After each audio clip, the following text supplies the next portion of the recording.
Hi friends, আমি রিন্তা আবার অনেক দিন বাদে একটা ভিডিও নিয়ে এলাম। কেননা আমি আগেই বলছিলাম একটু বিজি আছি, একটু পারিবারিক কারণে আর হেলথ ইস্যুস এসবের জন্য। তো একদমই ভাবছিলামই না যে এবারে ফিল্ম ফেস্টিভ্যালে যাব, কিন্তু ওই হয়ে গেল পাকে চক্রে। তো আজকেই গিয়েছিলাম গিয়েছিলাম মাস্টার ক্লাস করার জন্য।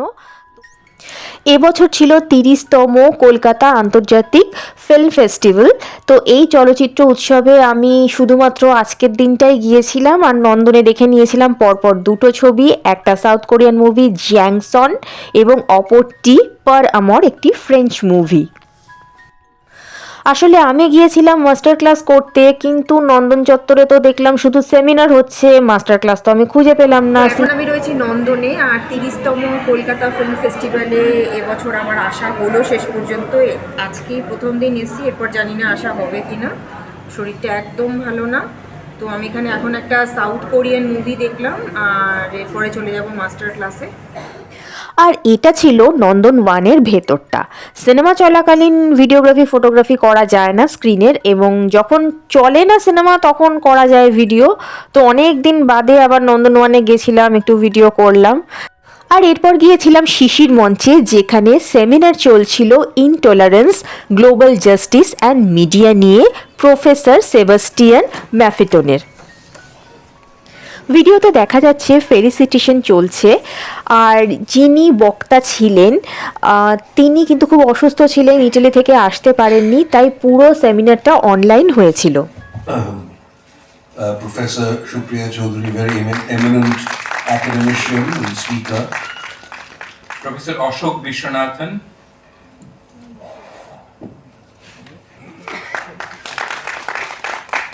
our token of honor and love, and Professor Manush Ghosh.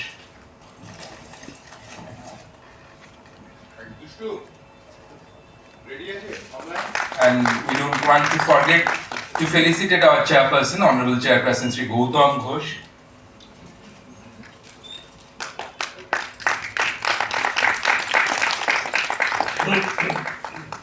Now, Professor Vishwanathan will moderate the entire session.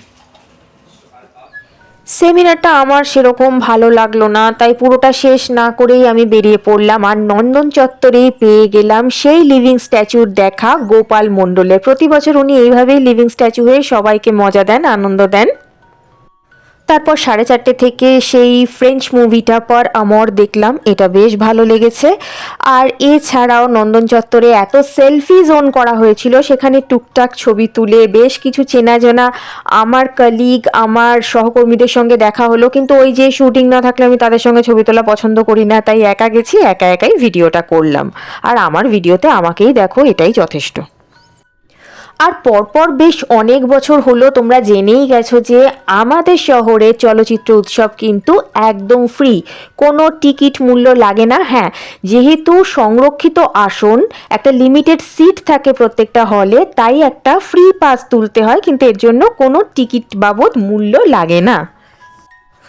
আর বেশ কয়েক বছরের মতো এবছরও কিন্তু কলকাতা আন্তর্জাতিক চলচ্চিত্র উৎসব শুধুমাত্র নন্দন চত্বরেই সীমাবদ্ধ নয়। নজরুল তীর্থ, রাধা স্টুডিও সহ INOX, Star, New Empire, Nabina, Ashoka, Menaka সহ কলকাতার বেশ কয়েকটি নামী হলেও কিন্তু ফিল্ম ফেস্টিভ্যাল চলছে। আর ফিল্ম ফেস্টিভ্যাল থেকে বাড়ি এসে দেখি মা অলরেডি আমার জন্য পিঠে বানিয়ে রেখে দিয়েছে। তো লাস্ট আমি গিয়েছিলাম গগনেন্দ্র প্রদর্শনশালায়, সেখানে বেশ কিছু গ্যালারি করা হয়েছে, যেখানে একদম প্রথম চলচ্চিত্র উৎসব থেকে বর্তমান 30তম চলচ্চিত্র উৎসবের বেশ কিছু ছবি সাজানো রয়েছে।